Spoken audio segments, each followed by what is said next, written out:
following, well, before the press release and after the press release, I have had many conversations with very intelligent media. Um, and I guess what puzzles me the most, whether it's about media or about anybody else that asks the question about why do we say what we say about the staffing, and when I give the numbers in terms of RN, RPN, etc., is when they need more and more explanation. So one way that I'm finding it very useful to explain to people, and I would love any of you online to challenge me on that, is to say, well, would you expect a person that is 80 years old, very complex, with pressure injuries or with dementia or with incontinence or all of the above, in fact, to not be seen at all by an RN during the day? Because actually that's the reality in long-term care today. Would you expect that person actually to not be seen hardly even by RPNs? And then the eyebrows, or at least I see them like the eyebrows, start to go up and they start to kind of get it. And it would not concern me if it not for the fact that I think that this really uproar that we are seeing related to residents in long-term care would stick. It would concern me. It would not concern me. My fear is that, as it has happened with many other inquiries, commissions, etc., is that, you know, summer will come, people are exhausted, they will get a bit into the sun, and oops, we go, September comes, and everybody is gone to the next thing. So to the over 100 people in the call or in the webinar, whether you are a nurse, whether you are an RN, whether you are an RPN, whether you are a PSW, whether you are an NP, or whether you are someone from the public, and I wish we had, and we should, they said that we should in the future put it on the Facebook for the public and invite them to actually come. Because I think we need the public on site for two reasons. One, so they understand tremendously what's going on and they help us push. The second, which is exactly the other side of the coin, that they need to understand that not all homes are equal, and even understand that even those homes that have an outbreak, not always they have been problematic homes. And we know of some that we know very well that are totally not problematic, where staff came back and this spread like fire. And yes, it should not have spread even if staff came back, but still.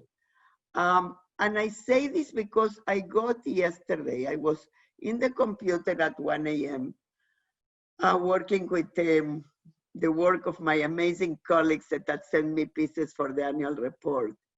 And I got an email from the executive director of one of those nursing homes that are always actually outstanding. And now, this weekend, they happen to be in a very serious outbreak, and we were sending them via nurses. And she asked me to, she didn't know I was in the computer, but she asked me, could you tomorrow read this email that I got from one of my staff? And I wish I had it in front of me, but it was basically a staff, an RN that works in that home, that the resident, close to 90, was actually dying. Yes, he was COVID positive, actually dying. That they called the family and they explained to the family, would you like for him to stay here? There is not much that we can do. He likely will die, but we know him. He will be comforted by us. And the family, and many families, I'm sure, are completely so afraid of what's going on and so panicking and so, you know, thinking that their loved ones are kind of always alone. that said no, send him to the hospital. The gentleman went to the hospital. Sorry, paramedics came to take him to the hospital. Paramedics said also, but there is nothing that they will do in the hospital. And the staff said, we know. And they spoke again together with the family, and the family insisted that the gentleman go to the hospital. And 2 hours later, of course, the hospital called and the gentleman had passed away.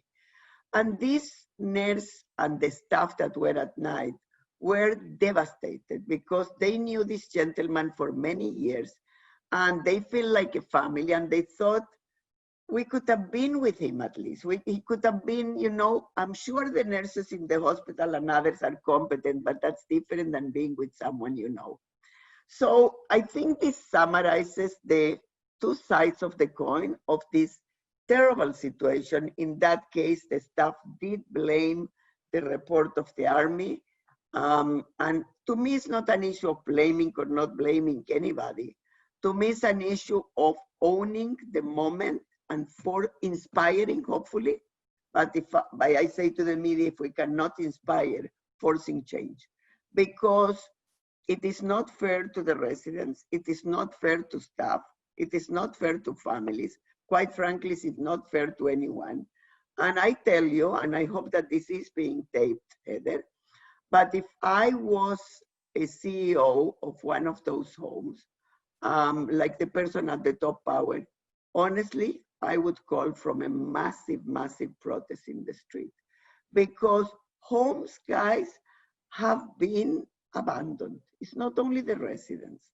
Homes have been shortchanged, and no one will put up with that in a hospital or in anything else. So with that, let me move to our recommendations. Right now in nursing homes, yes. Doris, I prepared a few slides just before you go into the full recommendations for staffing. That's good. Because I'm not sure if everyone on the line is aware of kind of the current status. So I will. But I think the preamble of a real story of a person's life and their staff is very important, because, you know, it's only when we hear those stories that we can see not how complex issues are, because I actually think issues are pretty simple. Give them more staffing. Give them more the resources they need to do the work. So to me, that's pretty simple. And I have been in the health system for many years. To me, what it is the complex reactions and emotions that are going on between families, between staff, between residents. I'm sure if you are a resident that you are with it, you know, cognitively, etc., that you would be afraid. I would be afraid, you know, like it's pretty serious. And before, I don't want to get too much into echo, I will, but I will follow what people really need to know for the issue and then have a discussion. And then we can go back to slide. So basically, there is one piece that you all need to know, and that when people have called me in the media to talk about RNO's reactions to the Canadian Armed Forces report, I always say, this is my first question I'm saying to them now. It's a good question you are asking me. I have a question for you first. Do you know what's July 31st? And they go blank. I go, do you know what is Minister Fullerton supposed to be doing in the legislature in July 31st? And still there is a blank. And I go, bingo. I go, you are not the only one. Absolutely every other reporter has no idea what's going on July 31st. Worse even, I'm not sure my premier knows what's happening in July 31st. And I'm not sure most of the cabinet knows what's happening on the 31st. And I don't know if the associations of long-term care, likely those will know. But July 31st is the day that Minister Fullerton needs to put needs to table in the legislature the adequacy of regulated staff in nursing homes. And I say, and you know, that day didn't come just from now. That day came from yet another inquiry that actually delivered its results on July 31st of 2019. And they go, really? And I go, yes, unlikely you may have covered that inquiry. And then the media really starts to understand the tragedy that we're in.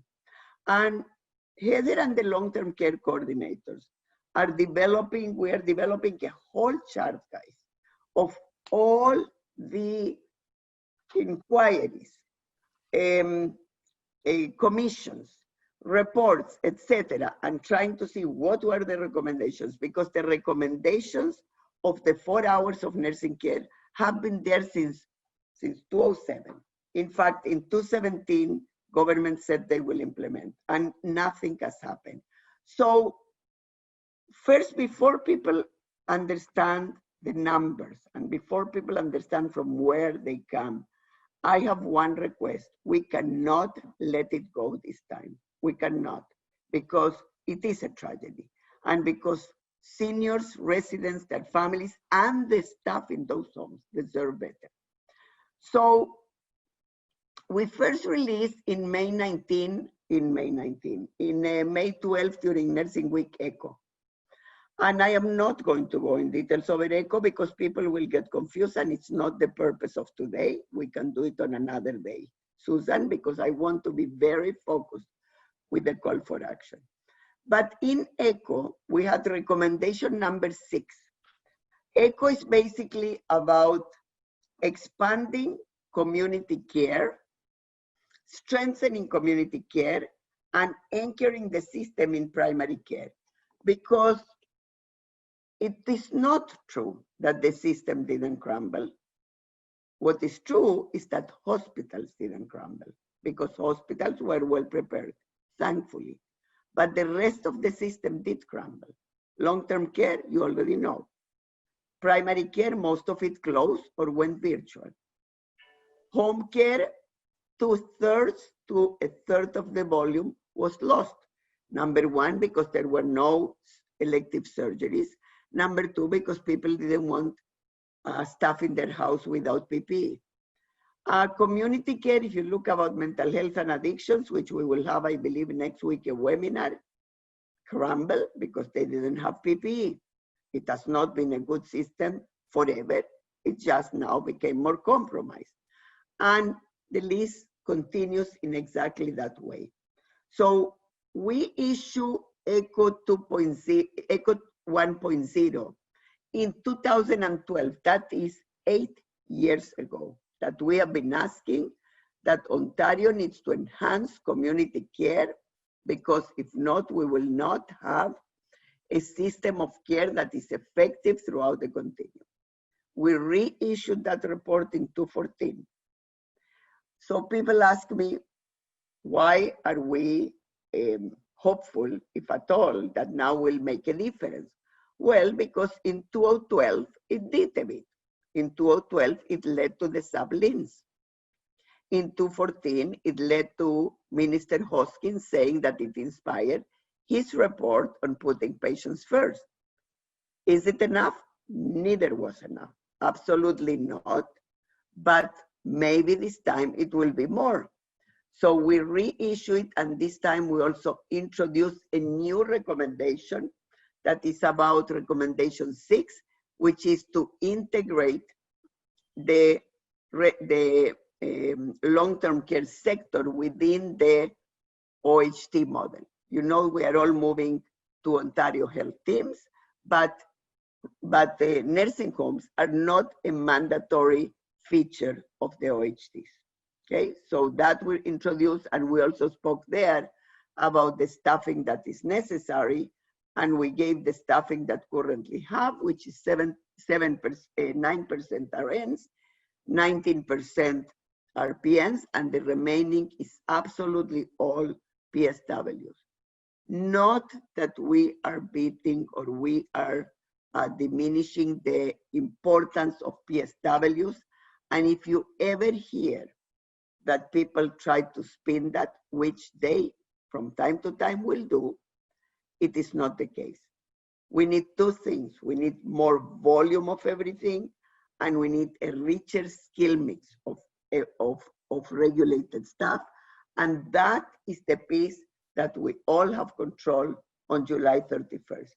Because even if you double the number of PSWs, if you do not increase the level of regulated staff, we will continue to see tragedies simply because people know as much as they know. And I go to the same. Would you in a hospital have only, right, PSWs for a person that is compromised? No, you wouldn't, and I wouldn't either. So we are not saying that, you know, residents need to be cared 100% by RNs, but we are saying that they need 0.8. Get this, okay? Not 1 hour a day, 0.8 of an hour a day. Is that too much? 0.2, you know, what's 0.2 of an hour, right? During the day shift, 0.2 of an hour. So basically, a bit on the morning, a bit on the evening, and even less at night, okay? And we're saying they need 1 hour of an RPN a day. Is that too much? We don't think so. And they need 2.2 hours of PSW, meaning 4 hours of care in the day, in 24 hours, in 24 hours, right? During the day, just to picture this for you, in case, I'm sure you all know, but during the day, the person needs to be bathed, the person needs to be changed, the person needs to be taken to the dining room. Many of them need to be helped. They need their medications. Some of them need wound care, etc., etc., etc. So if to ask for hours of care is too much, then I want the minister of the day or the premier of the day, and the past ones too, to say, we do not believe that nursing homes or their residents deserve better care than this. And let's be honest. But we cannot say we care about this and it is terrible and it is shocking and etc., and then not to put the resources for people. That is unfair to residents, to families, and to the staff that work there, most of the time with the best of intentions, most of the time in heroic ways, and simply cannot do the work. So this is critically important to understand. And then we're saying, in addition to that, 1 nurse practitioner for 120 residents. This is something that started during Deb Matthews. In fact, a reporter reminded me that she was there when I was applauding the announcement. This is something that Arenio pushed with Premier McGuinty. And the announcement was for 75 nurse practitioners. You can Google when was Deb Matthews the minister, but it's many years ago, before George Smitherman even. And then we got 15, and then we got another dribble, and we stopped at 60. Worse even, about a year and a half ago, or a year ago, they called me from the ministry. They said to me, we have good news. We are releasing the funding for the next 15, meaning we will put the installment of the 75 that Arenio negotiated, and that never happened. But it doesn't matter to us anymore. That's not good enough. Now we're saying we need to put 100 MPs per year until we actually fill the 625 nursing homes with 1 MP for 120 residents each to get going. Because we have seen during COVID, and even during no COVID, that those homes that have the attending MPs or the director, a clinical director NP, in addition to the DON, simply produce absolutely outstanding results, and that is what residents need. And we are saying, apropos the Canadian Armed Forces report, that we need 1 infection control specialist for every single nursing home. And you know what? As a gift, we are saying give to them also QI, education, onboarding, all those things that in a hospital we have 2, 3 people for, give it to 1, but assign that 1. You know, I am actually quite furious about this. And I said this to a reporter and they quote me on the weekend. I I think all of us have been too nice for too long, and I'm not talking just this government, past and past and past. And we have too complacent, and now is the time that we actually start to scream. They asked me, do I want a full public inquiry? Because RNO was the one that asked during SARS a public inquiry. And I'm saying absolutely not, because public inquiries take too long, are too costly, and then people forget. And that's exactly what has happened with many of them, and nothing happens. The governing party washes its hands. There is a public inquiry now, so we will wait for the results. The opposition party scored political points, and then the world forgot, as it happened with the public inquiry that just finished on July 31st of 2019. So we are going to push, and we are going to push all the way. It ain't going to be pretty. Hopefully we can do it good enough that we can inspire Minister Fullerton to do the right thing, and the Premier. The Premier has committed to me directly that he wants to fix this. I am sure he does, and I believe that. But at the end of the day, to me, the only thing that matters, to RNO, the only thing that matters to those residents, to the families, and to the staff that works here, including administration, because I see many of them suffering terribly. I believe that to them, good intentions is not enough. They need actions, and they need the funding and timelines for that action. So let me stop there, Susan. Let's look at questions to see what people have, comments, reactions. Yeah. Because we need people on board. We need people on board in large numbers. Right. So we have two questions right now, and generally I'm getting the sense that there's, some support of this proposed formula. Jasmine is asking, like, compared to what's being proposed, what is it right now? Yeah. So right now, based on all the research that has been done, because there are no formal numbers.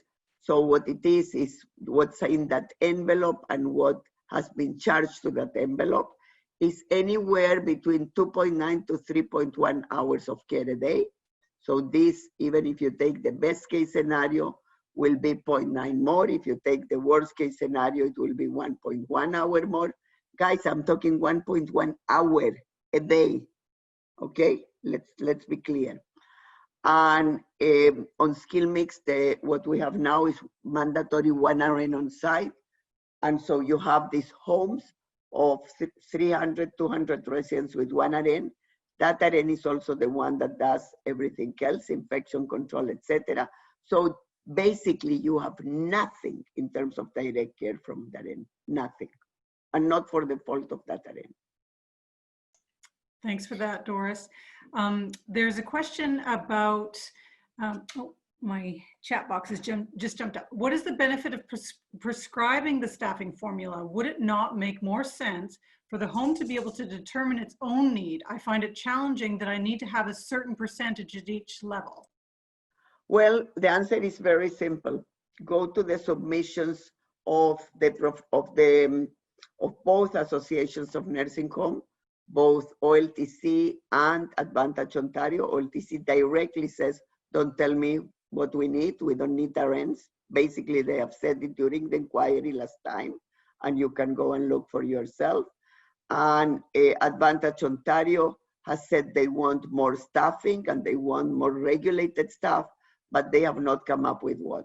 So what's the advantage? That actually residents will receive the care they need, and they attach funding to it. Because if you say 4 hours of care, government can basically fund you for 4 hours of PSW, end of story. And then you don't have the money for that N or the RPMs.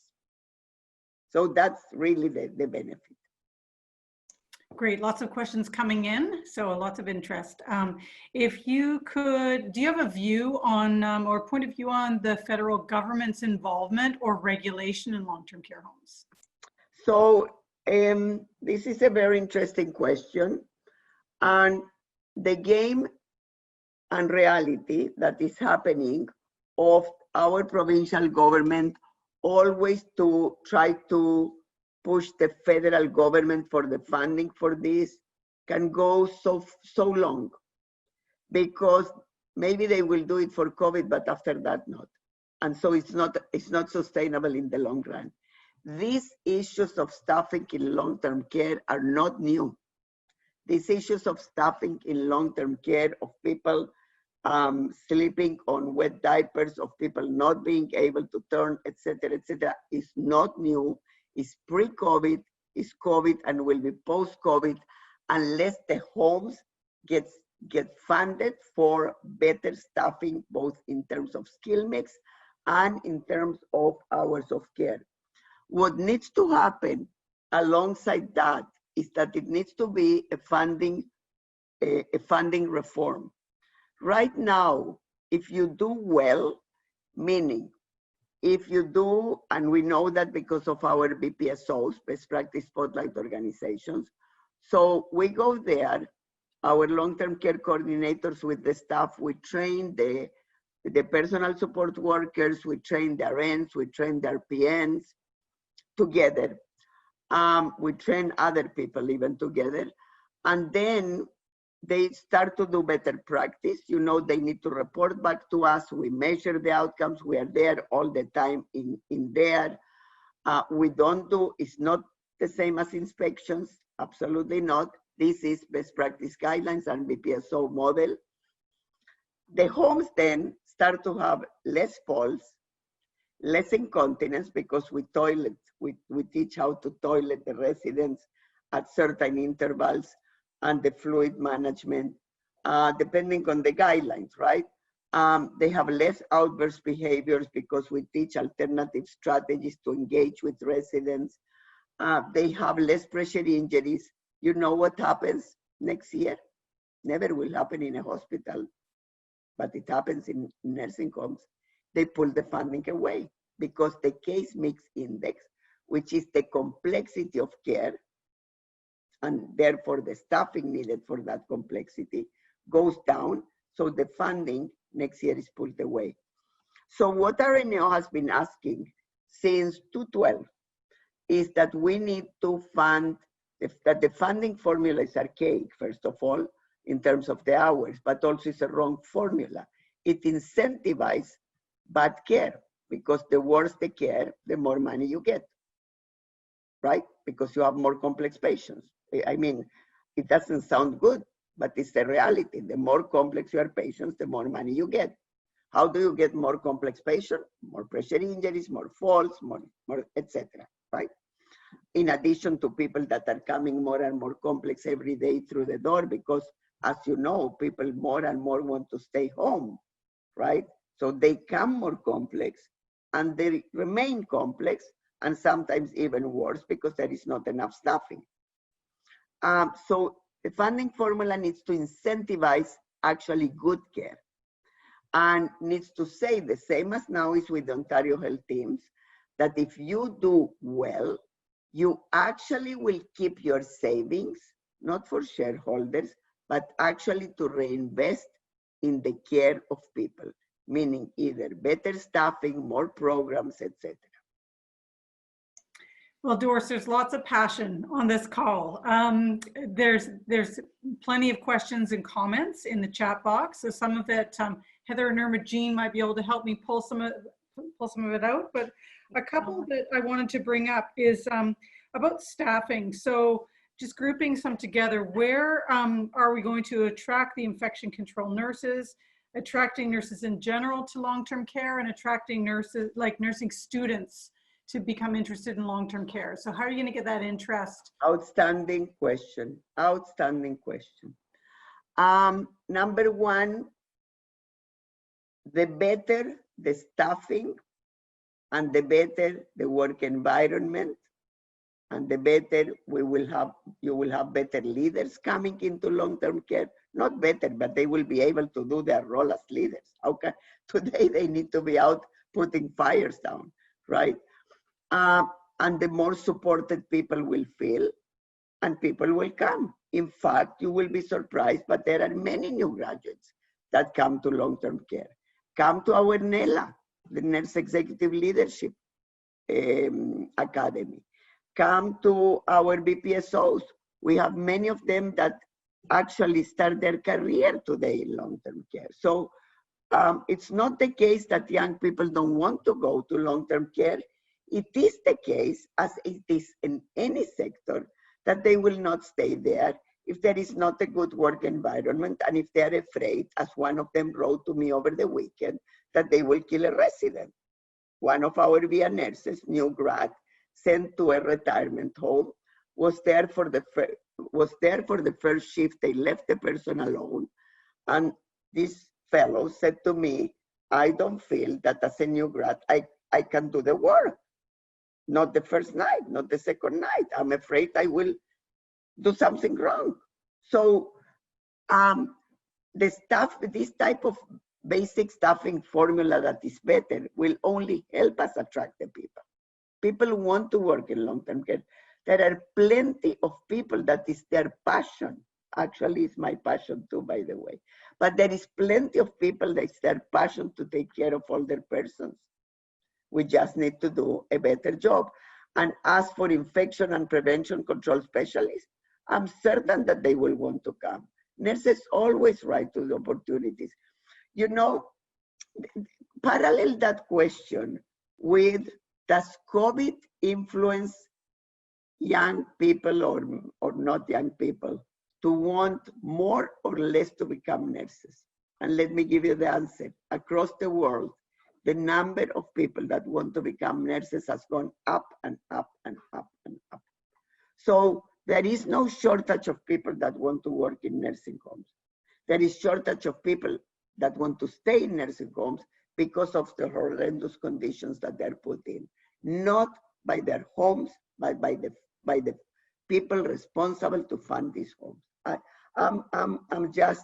We need to open our eyes, guys. We need to open our eyes. And I'm not pointing the finger at Premier Ford or at Minister Fullerton. This goes back and back and back, all the way to all the ministers and all the premiers I have worked with, except that now I'm fed up total. And we all should. Yeah. Doris, can you comment? There's some support for not pursuing the inquiry, but also a question about like, how are we going to get the public and the media to accept not conducting a full inquiry? Can you speak to that? You know, I don't think we will get the full inquiry anyways. Remember, during SARS, we asked for a full inquiry, RNO, full public inquiry. And it's because during SARS, we wanted people testifying because some of us knew exactly what had happened. And we didn't get it anyways. We got a commission, right? And changes did happen after SARS, not all, but did. I don't think we will get an inquiry, nor I think this time it will be what we need. We know exactly what's happening in nursing homes. Some aspects we may not know, but you know, what will really change the face of nursing homes and the residents that live in it and the staff that work in it and the families that don't sleep at night because of it is better staffing. That's the number one thing that will change nursing homes more than any other change, and the change in funding formula. That you incentivize good care, and people know that if they do good care, the funding will not be yanked away, will stay there to invest on resident care. I think what we will have is civil suits for sure from families. I'm pretty convinced. That's not here nor there for us. It's the business of the families. We are not going to spend the time this time in pursuing one or the other, meaning in pursuing a commission or a public inquiry or an inquest or whatever. We are going to get involved in whichever of those that happen, that's for sure.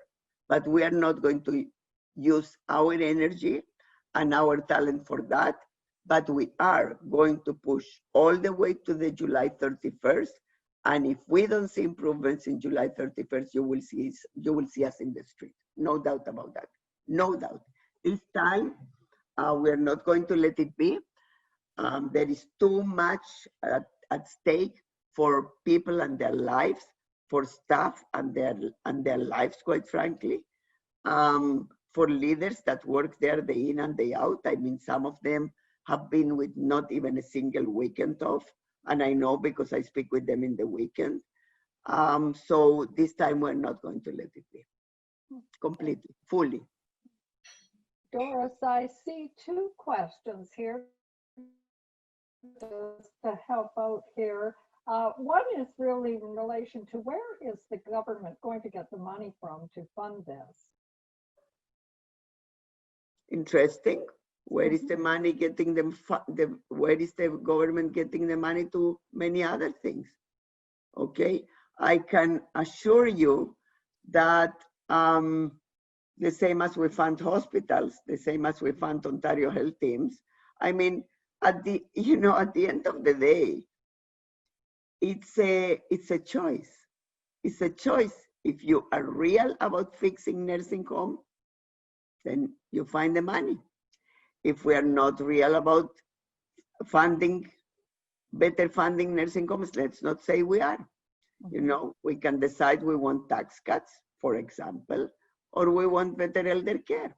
I can assure you the public will say better elder care in a bit, in a heartbeat, without thinking twice. So it's a choice what governments choose. And that goes for this one, for the past one, for the past one, and for the past one, and for future ones. And I guess one always has to look at, okay, what has the alternative actually cost the government in all these commissions and responses and probably lawsuits? And, I think one has to really consider what has the alternative provided.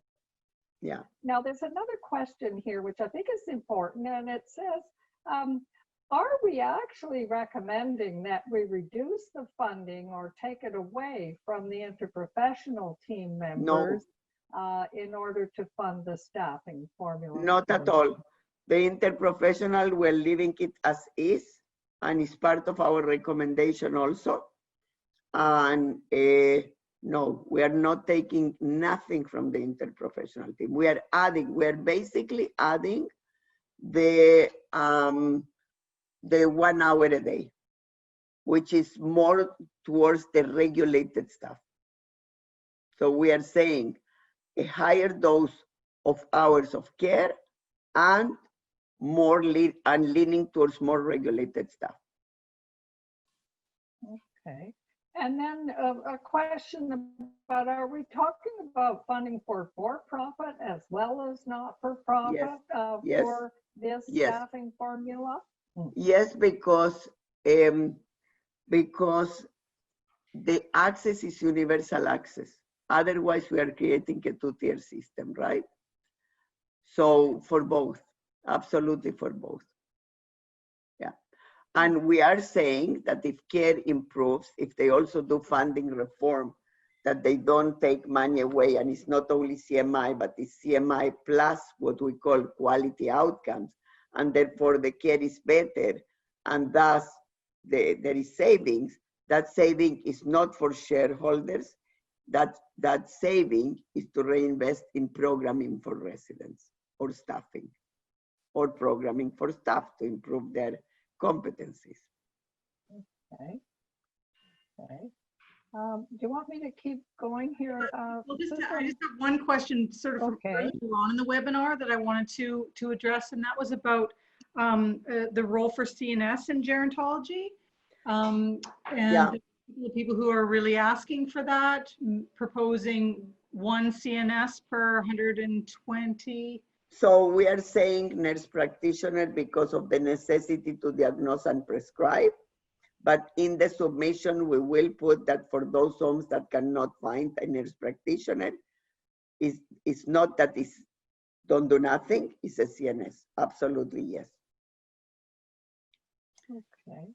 And there's a question here about, could a funding model be proposed that looked at having RPNs do both care and assessment and medications? Would this be the kind already of reform we want? RPNs already do. RPNs already do, imagine, medications. Oh, yes, I know. Yeah, Yes. so I'm not sure what's the question. I don't know. Yes. So that was Yvonne. And in fact, we're suggesting that there be a more direct care role for the registered nurse, given the acuity of many of the residents. Agreed. That's why that 0.8 hours of RN care is all of it. All of this formula of 0.8 hour, meaning less than an hour, again, I want to repeat to people, 1 hour of RPN and 2.2 of personal support worker is all direct care. It's missing, I think, no, it's there, it says, of direct nursing and personal care, correct. There's a request that you remind everyone why we do not want to look towards promoting PSW regulation. Because what will happen during PSW regulation is very simple.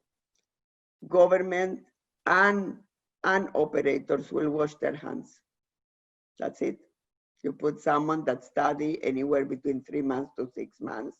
They're regulated to the family. You have a complaint, go to their college. So, and they do not have, as you know, their unique body of knowledge, right? You regulate a profession when a profession has a unique body of knowledge. Thanks, Doris. There's a question here. I work as an RPN in a long-term care home and have 32 patients. What would the new ratio look like? Would you be able to speak to that? Probably, well, just to do the math with you, probably it would decrease by, probably it will be around 20, 22, more or less. So significantly less. Still you will have a lot. Still you will have a lot. Darren still also will have a lot, right? But at least you will be able to, you know, oversee it better. The reality is that if politics was not an issue on this, we would have said 5 hours of direct care. But it's fantasy land. No one is going to give it. But that's really what's needed if you look at what the care of a resident is today. So I totally sympathize with you. Number one, I thank you for your work.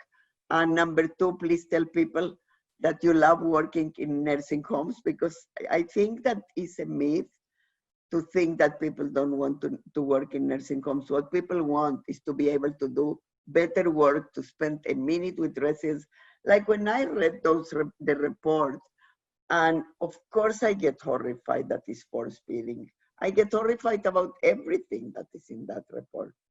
But I want you to picture, you know, the tray in the room, just picture. First of all, many staff had left. Many staff, and we hear this consistently, at the moment they hear, and I heard it this weekend again, by the way, on an outbreak, they hear there is an outbreak, they're gone, okay? Half of the staff don't show up again. Others are on self-isolation.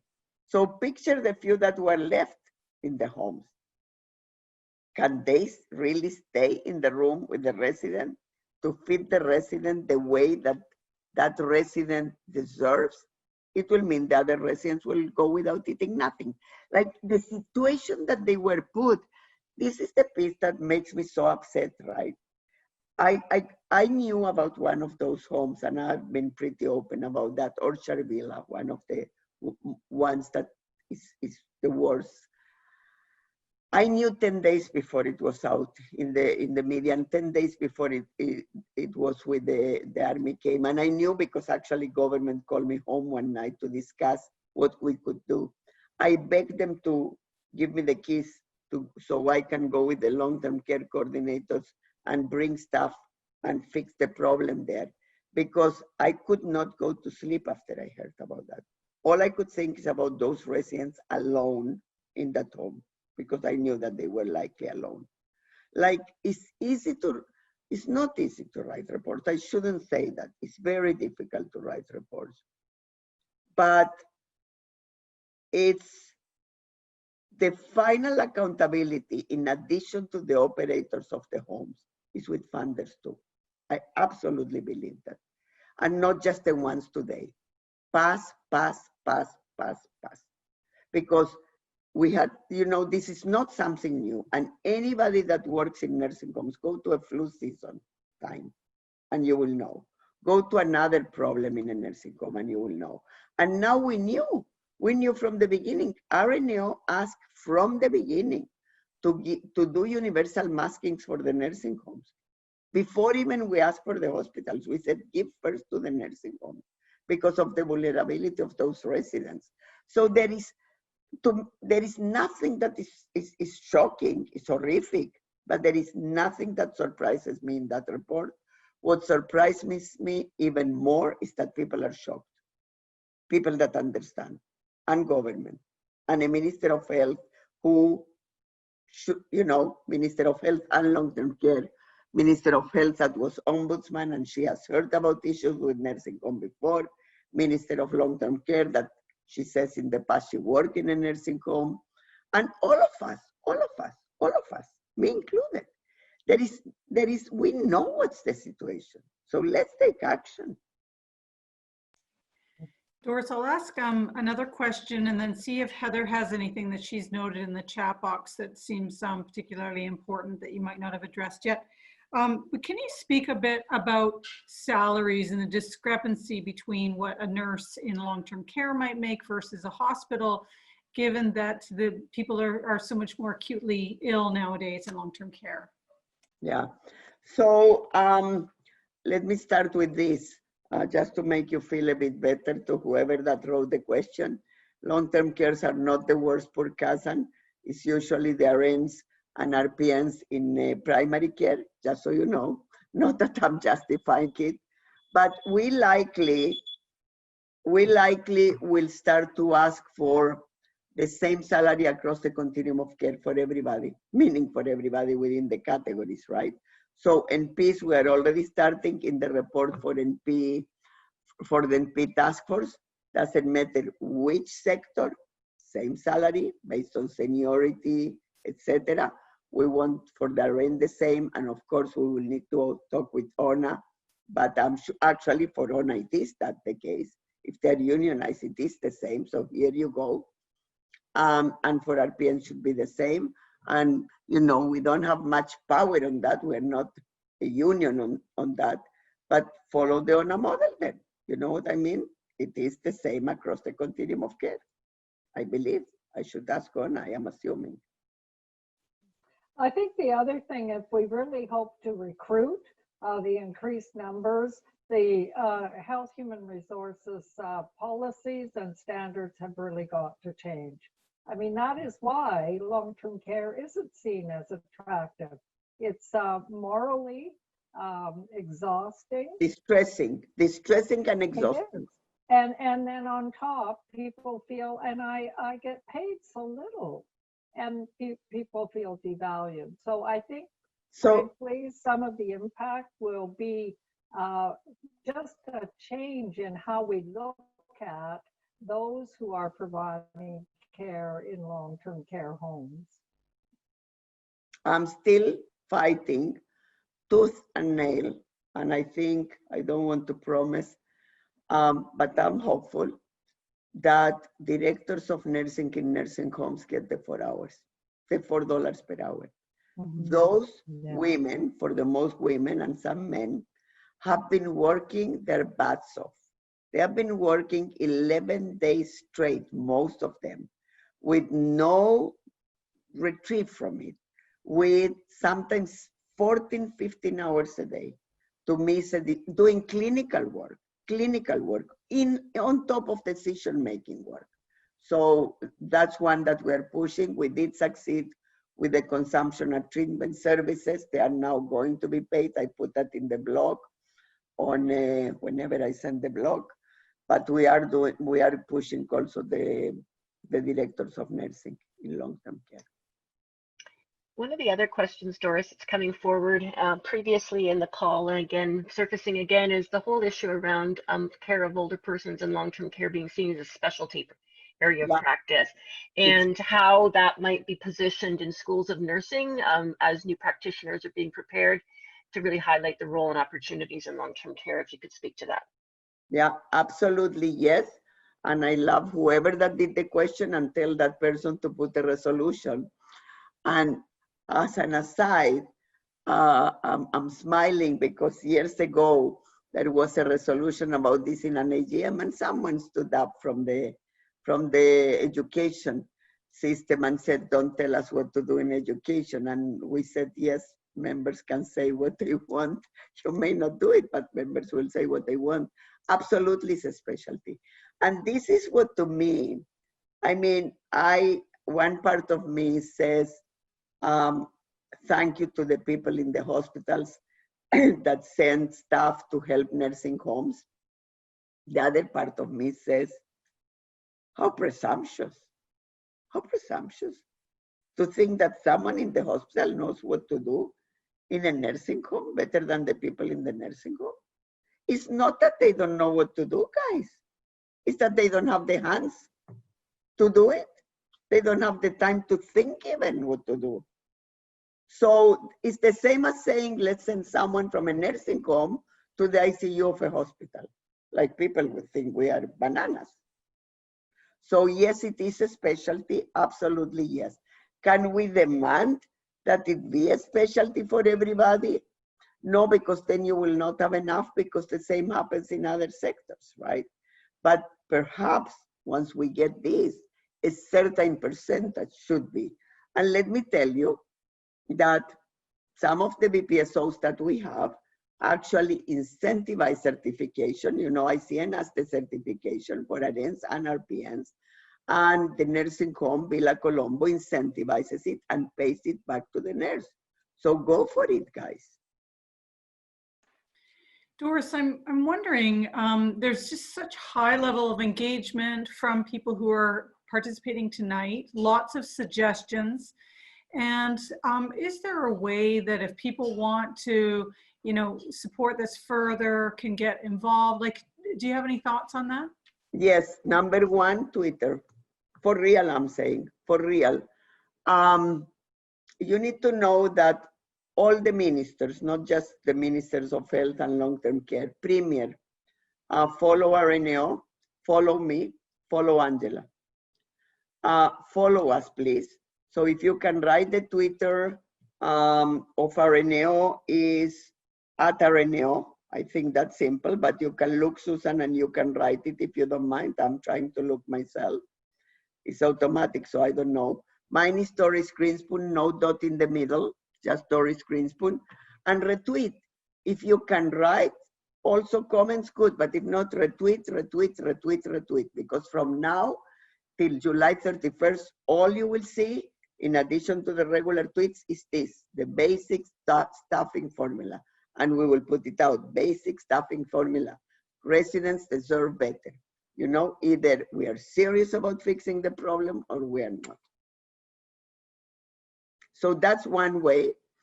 The other way is call your MPP, use these slides, tell your MPP of all the parties, all the parties need. Number three, write letters to the editor. We can help you. Use the staffing formula, the same. The more the media will hear through social media and through, you know, letters to the editor and calls to the MPPs, the more the government will understand that people this time are serious. Now, the ombudsman, I don't know if you heard that, and I'm not exactly sure why it happened, but the ombudsman today announced that he's investigating what happened in long-term care. So there is a lot of pressure. And again, I do want to say this because I have worked with 1, 2, let's count, George Smitherman, Deb Matthews, Eric Hoskins, Christine Elliott, and now Fullerton, 5 ministers. All of them own this, each single one of them. George, as much as I get along with them, I got with all of them, in fact. George, I remember when he came to power, it was soon after the Casa Verde, and he said, I am going to revolutionize long-term care, and da-da-da-da-da, big words. And I love George, and I love his big words, but really nothing happened. Nothing happened. The only one I give a touch of credit and is due to him is McGuinty, that agree with me directly about the 75 long-term care attending MPs. But then they stopped, and that was during Kathleen's time, they stopped at 60, right? So they all own this. We never improved their NPs, never, never, never. We never improved their PNPs. We never improved the overall hours of care that has been set for so long. Never. They all own it. This government too, you know, I kind of chuckle, and I'm with friends here, so I'm going to tell you what I chuckle about, and feel free to pass it on to my Minister Fullerton, because I do chuckle about this as of 3 days ago, because all of a sudden dawned on me. Don't tell me anymore that we inherited a horrible system. Guys, you have been 2 years in government. Don't tell me that anymore. You know what I mean? All of them, whether it's the Matthews, own this problem, even if she's not minister now. Whether it's George, own this problem. The moment we all will own it, and I own it too, because we should have gone to the streets more than what we did. So I own it too as the CEO of RNO, and this time we will not let it go until it changes. So good luck to the government of the day. No need for an inquiry. We will be the inquiry in the streets with social distance. Thank you, Doris. And I think that there are people ready to get active. There's lots of support for social media. We've got some super connected online. And they can tweet now. Yeah. The CEO of RNO is furious about what's happening in nursing homes, and so are we. And put the formula, take a picture and put it. And we all should be outraged. Not about the report, guys. The report is heartbreaking. We should be outraged that we have let this go so long. We have a code of ethics, and we are health professionals. So Doris, it's 7:45. I'm wondering how we want to spend the rest of the time. I didn't know if you wanted to spend a little bit of time talking about public health measures to kind of close out the call. Also, anyone who wants to join in the cheer and have their cameras on, you could start indicating that in the chat box. There were other questions not related to this topic that people have. Let's bring them for next week. Next week with Adrian and with Kim Moran on mental health is an hour, or is the whole? I think we should do the whole time. Yeah, because they're fantastic. They're yeah, fantastic. Yeah, the whole time. So then let's bring it in 2 more meetings, not this coming Monday, the following Monday, right after AGM, and let's go at it again, and we will know what's going on. And we will be able to talk, are we making some progress? And by then, maybe some of you will have letters to the editor, we'll have tweets. I promise you, if you tag me along, and if you tag RNO along, we will retweet you. We will give it legs. And I think I saw briefly Paul Andre there, Paul Andre in French too. We need to go at it and go at it and go at it and go at it until it becomes so compelling, so in your face that everybody will need to take action. And Doris, I've seen a number of people say, oh, we should personalize the figures. And what I would say to that is, so many of you are in long-term care. And I would recommend that you each personalize, tell your story of what it's really like. And I think everybody's story makes it much more powerful. The other thing is there are comments about, well, should we have this many RNs and more? There's room for all the categories in long-term care, and all are needed, given the type of clients and residents that are there. But here we are talking, Irmagine, about funding, so I don't want to confuse the message. Yeah. We're talking about funding. We want government to fund a 0.8 of an RN. That's not someone else. We want the government to fund 1 RPN. Exactly. We want the government to fund 2.2 mul, and then you divide the number of residents you have, and you know your staffing, and the government needs to fund that staffing. Yeah. Yeah. Every No. home is different according to the number of residents, but the formula is the same formula. Yes. No. Got it. Got it. I am ready Yeah, we're all with ready. this. Oh, wow. Why not? And just as we're getting our instruments of noise together and instruments of cheer, Heather, was there anything else that you wanted to bring up that you thought was really important? I think there's a lot of going on here, a lot with people talking about supporting, Doris, what you're saying, interesting comments around some of the reports, etc. But I think we've caught most of them. There might be a few that we've missed, but I think the themes we've captured fairly well. Yes, and lots of support. Lots of support. Good. Well, we are all in this together for real. And we will make it happen or not as a collective, guys. Okay.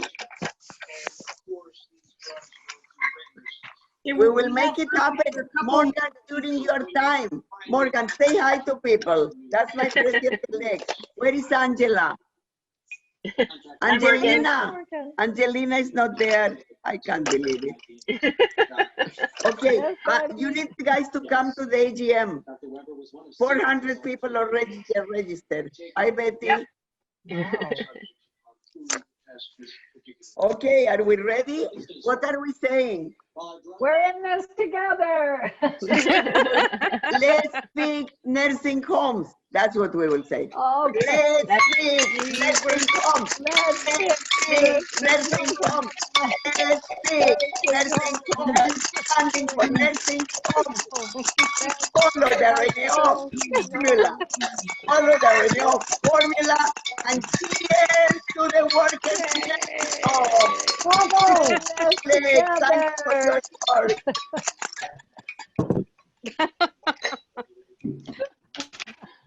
That's good. Makes good noise.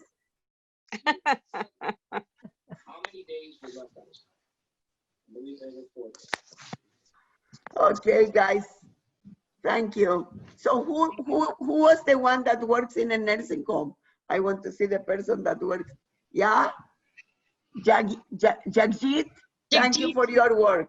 How many years in a nursing home? 13 plus. I'm in my 14th. I love it. I just love it. I'm upgrading myself. I'm an RN student. Hopefully, I will be done by this time next year. Okay, please connect with me. We will feature you in the journal.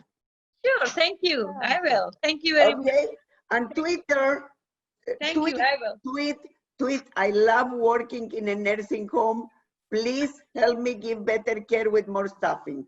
Sure, I love it. It's my passion. Gurjeet, you as well work in long-term care? Yes, I have been in long-term care from last 13 years. I love it.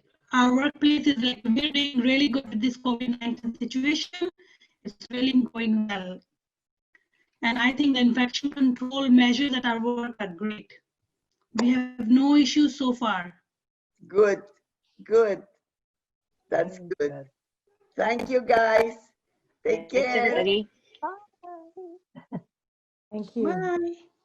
Bye now. Bye-bye. Thank you. Bye. Bye.